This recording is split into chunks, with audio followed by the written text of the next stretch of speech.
I keep my goals to myself, cause whenever I share it with folks, they get a look upon their face and their memory floats to a time where their goals and the stars ain't... What's good? It's your boy JayThat'sMe. Let's get into Smackdown from February the 20th, 2026. This actually was a pretty okay show. It was. There were a couple things on this show that I liked. Aleister Black defeating Randy Orton in the main event with some help from Drew McIntyre. That's great. Trick Williams winning his qualifying match, defeating Damian Priest and Carmelo Hayes.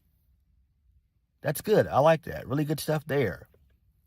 And the backstage exchange between Cody Rhodes and Sami Zayn, that was great too. So we got a few good things on this show. So it wasn't all bad. Boring for most of it, but we got a few things to talk about from this show, which is good.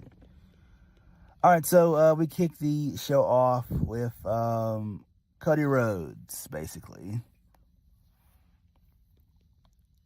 And Cody just says, what do you want to talk about? Jacob Fatu shows up, gets a pretty good reaction.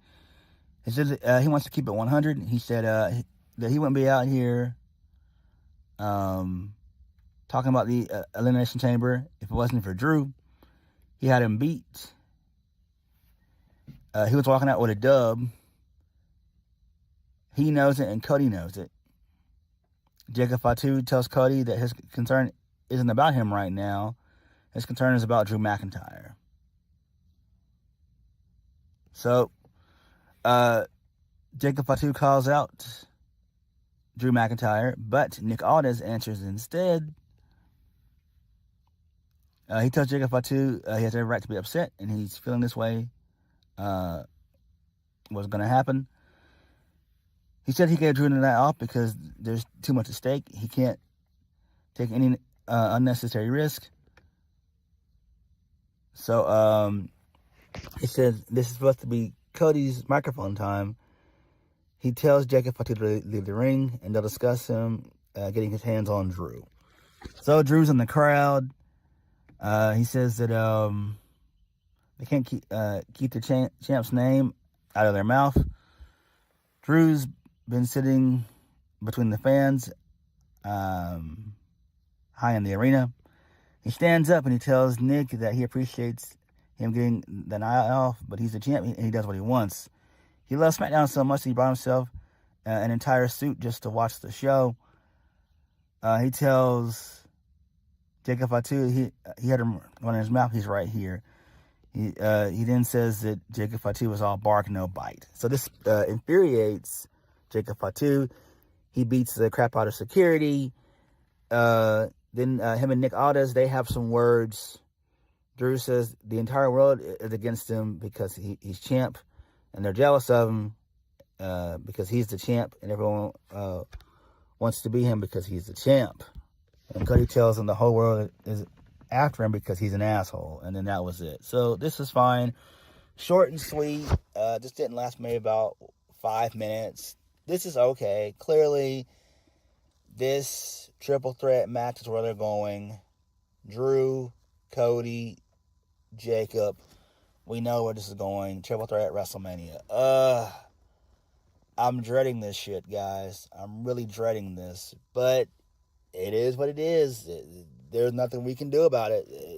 It's my bad. It's crystal clear. It's clear as day, man. But whatever, man. It is what it is, dude. It really is what it is at this point. Although, this should be, I'm guessing, night one's main event, more than likely. Although, I don't know, man. I get it, but man, triple threat, ugh. Moving on. This leads us into Carmelo Hayes. He's backstage with Ilya Dragunov. Ilya's fired up. Ilya tells Carmelo that he's U.S. champion. He's him, and if he shoots, he doesn't miss. he tells Carmella that he'll win the qualifying match, and he'll walk into the Elimination Chamber, and he'll walk straight into WrestleMania. No, Ilya, he won't do any of that. He will be at WrestleMania, but he's not going to, be in the main event. Not just yet. Carmelo Hayes tells him that he doesn't need him. How to be him. He tells Ilya that Melo don't miss. Ilya tells him that that he believes in him.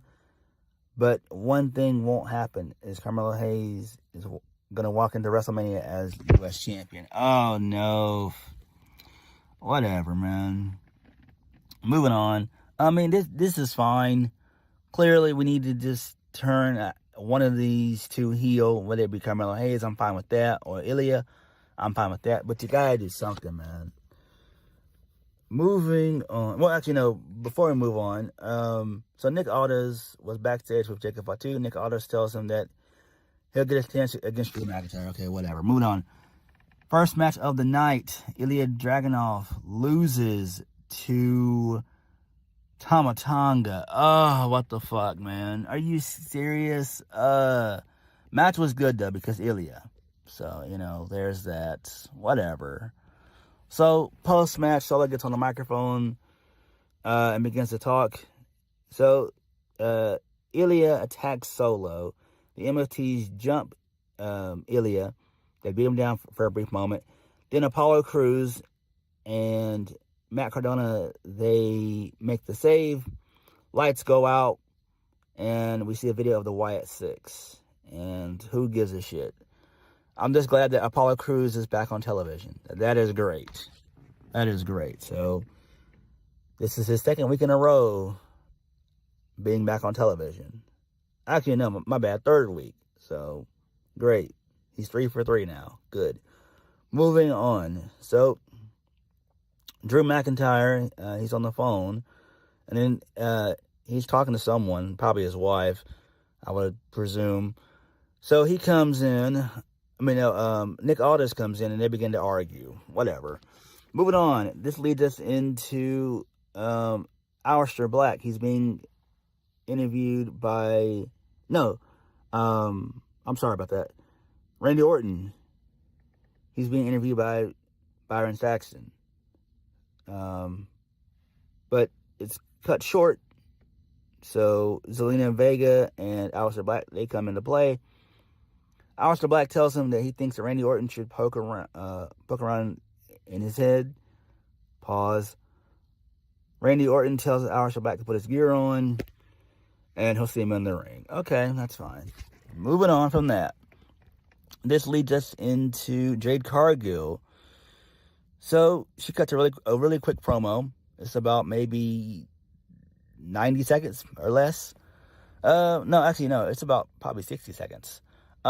She tells Liv Morgan that when Liv Morgan makes her WrestleMania decision on Raw, she'll be there because Jade's from Atlanta.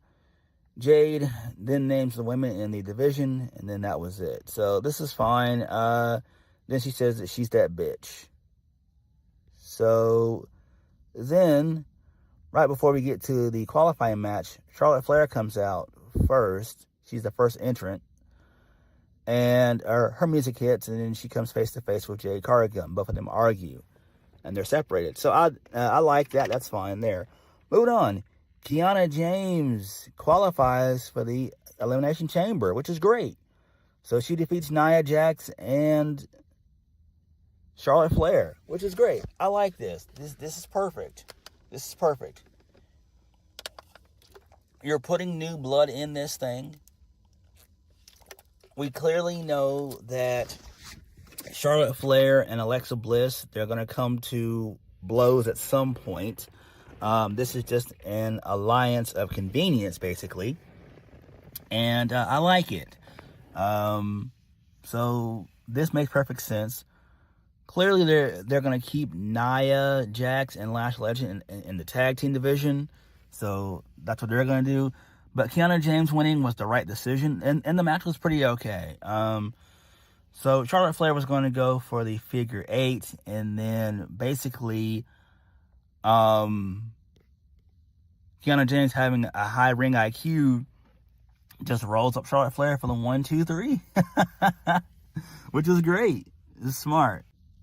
Moving on, this leads us into Jade Cargill. She cuts a minute promo, basically.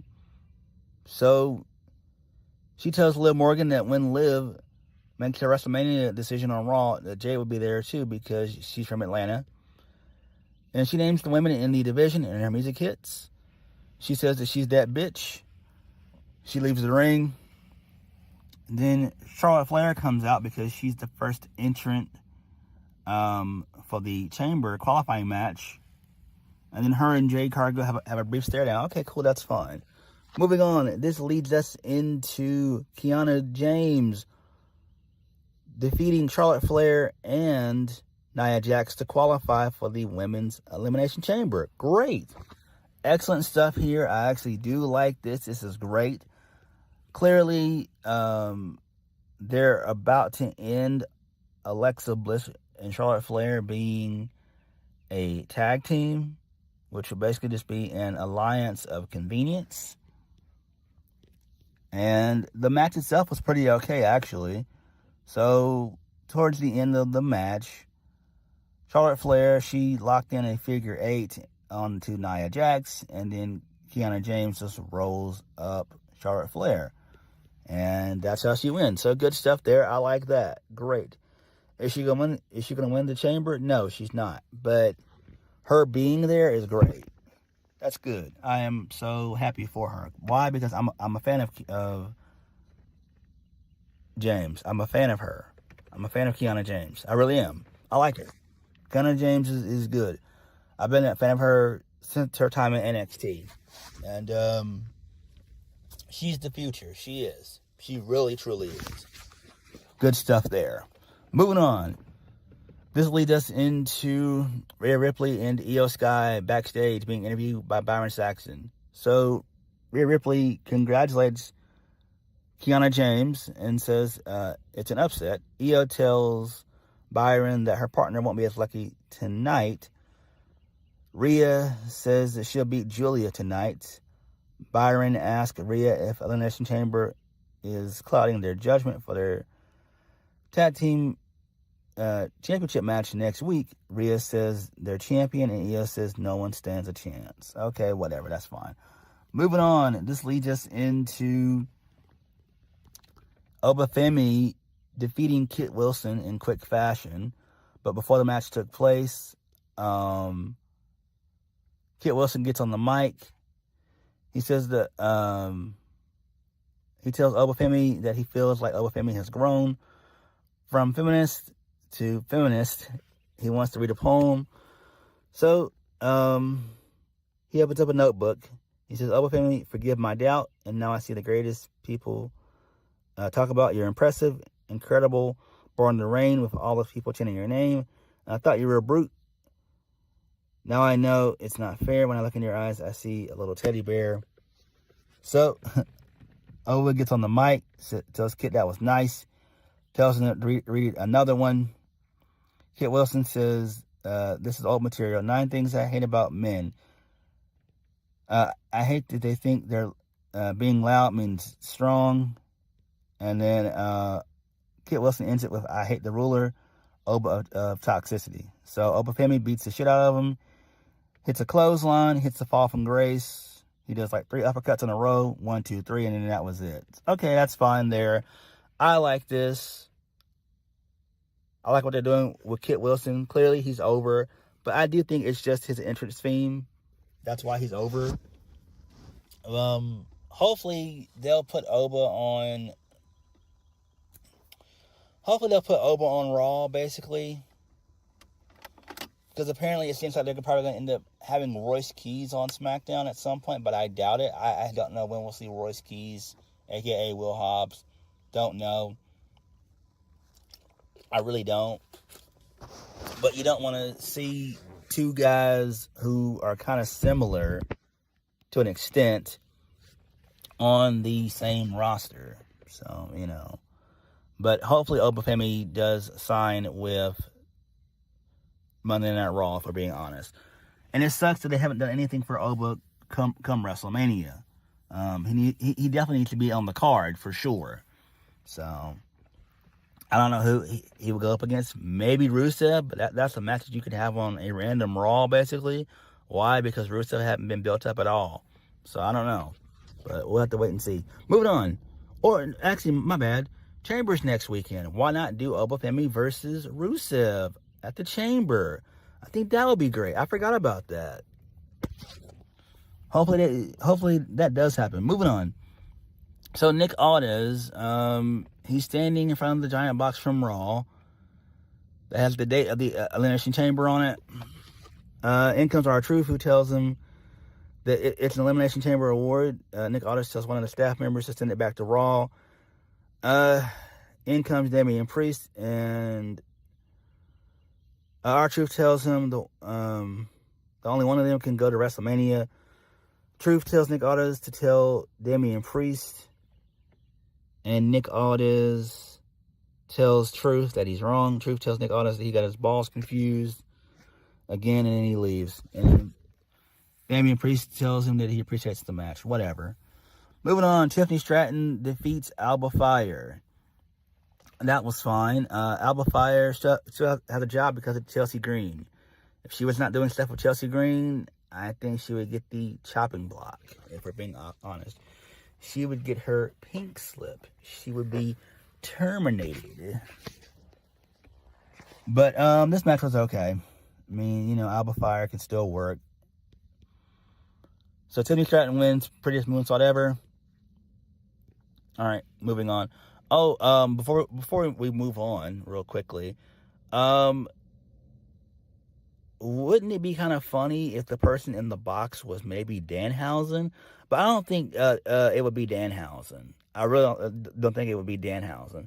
I think if Danhausen is going to come to WWE, he really should do some stuff in NXT, honestly. I mean, he's more of a comedic character.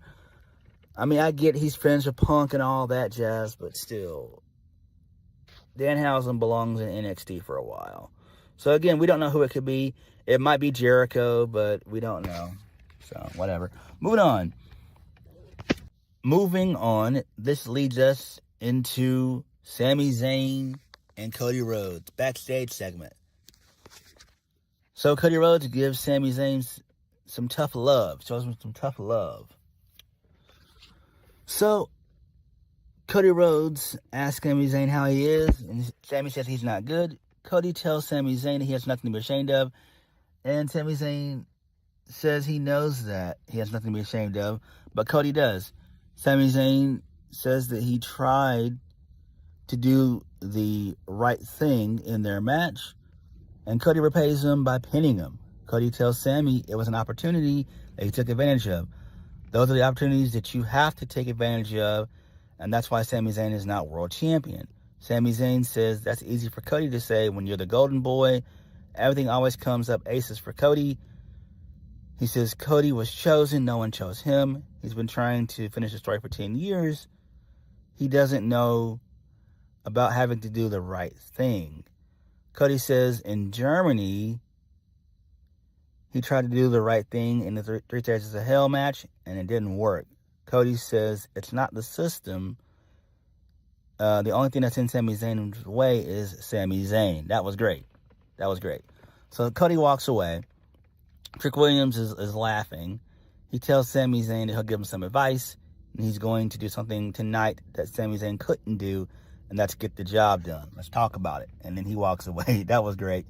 So Sami Zayn goes after Cody, and he apologizes. Sami Zayn tells Cody Rhodes that he's right. Cody will become champion again, but remember that his time, he had a little help along the way. Cody says he doesn't forget, and then he walks away. Okay, that's fine. I like that. I really did like that. That was good stuff there. Basically, Cody's telling Sami he has to do anything and everything to win, basically. And I agree with Cody on that one. Moving on, Trick Williams qualifies for the Elimination Chamber. He defeats Carmelo Hayes and Damian Priest. this match was solid. It was fun. So Trick Williams winning was the right decision. He ended up winning via the trick shot knee. He ended up doing it twice to take out Damian Priest. So Damian didn't go down on the first one, but he did on the second one, and that's how Trick won. So that was cool. Match was really solid here. Really good stuff. Moving on from that, this leads us into backstage. So most of the tag team division, they're out there looking at the box. So Candice LeRae comes in. So Johnny Gargano sleeping on top of the box. Basically, Candice LeRae begins to blame Nick Aldis for that, saying that they would still have Action's mask if she was at ringside. So Jordan Grace comes in to play. And then basically Candice LeRae tells her to know her place, and then they begin to argue, and then Nick Aldis makes a match for next week. Okay, that's fine, whatever. Moving on, this leads us into Jade Cargill. She's backstage. She's getting some pictures done by the WWE photography crew. That's hilarious. So in come B-Fab and Michin, who I thought were still injured. They get in her face, and then Michin has a kendo stick, and then Jade Cargill walks away. I don't care about any of this shit. I really don't. Can we send Mia Yim to either Evolve or AAA? And can we just have B-Fab turn on Mia Yim, where she joins up with Jade and they form the baddies? That would be great. Moving on. This leads us into Julia, who still gets no reaction, versus Rhea Ripley. Match was a no contest because Nia Jax got involved. So basically, Rhea wins via DQ. And Nia Jax and Lash Legend, they attack Rhea and Io. And then Io comes out to make the save. So, whatever. Who cares? Moving on. This leads us into Obafemi. He stopped by the Miz backstage. Miz tells Oba that he's a WrestleMania main event in the making, and he wants to coach Obafemi. He tells Obafemi that he can show him the ropes, and Obafemi tells him he'll show him the ropes next week. Miz says he agrees and he's happy. Oba tells him he'll talk to Nick Aldis about it, and Miz tells him not a match. So that's funny there. All right. Whatever. Moving on. This leads us into Charlotte Flair and Alexa Bliss. Charlotte Flair tells Alexa Bliss that she knows that she lost, but Alexa Bliss will be fine with that. She says that she'll be fine, and comes Kianna James with Julia. Kianna asks Alexa Bliss if she'll be fine with Charlotte Flair. If she'll be fine without Charlotte Flair in the chamber. She says that she and Julia are the most powerful duo, and then Alexa Bliss begins to laugh. She tells him to prove it, and then Julia begins to speak in angry Japanese, and that was it. So whatever, who cares about this? Moving on, we get some more MFT's nonsense, basically. So Solo's just telling everybody to stay focused, blah, blah, blah, blah, blah, blah. It's about keeping the lantern from the Wyatt Six. Solo tells Tama Tonga that he loves him. He knows that he's going to go after the U.S. title at some point. But right now, everything needs to be focused on the Wyatts. I don't give a fuck about any of this shit. So then Nakamura comes in. He speaks Japanese to Tama Tonga. He says that, he tells Tonga that he's in Solo's shadow and that he's held back from being his own man. Tama tells him that he's always been his own man. Nakamura tells him next time they fight to leave his family tree in the forest. Okay, who cares about this? Main event of the evening, Aleister Black defeats Randy Orton with the help of Drew McIntyre. So Drew McIntyre shows up. He clocks Randy Orton with the belt. And Aleister wins via the Black Mass for the 1, 2, 3. And then Cody Rhodes has a stare down with Drew McIntyre. Drew kisses the belt, and then that was it. So, whatever. Who really cares? Smackdown, like I said before, was okay. Aleister Black winning was the right decision. So, clearly, they've got some plans for him. They're going to try to move him up in the main event scene, which is cool. I do like that. That's great. Kianna James and Trick Williams qualifying for the Elimination Chamber. That's great. I love that. Really good stuff there. The Sami and Cody stuff, that was great. And everything else on the show was just so-so, if we're being honest, you know. So, whatever. But what did you guys think of SmackDown? Let me know. Like, comment, subscribe. Peace.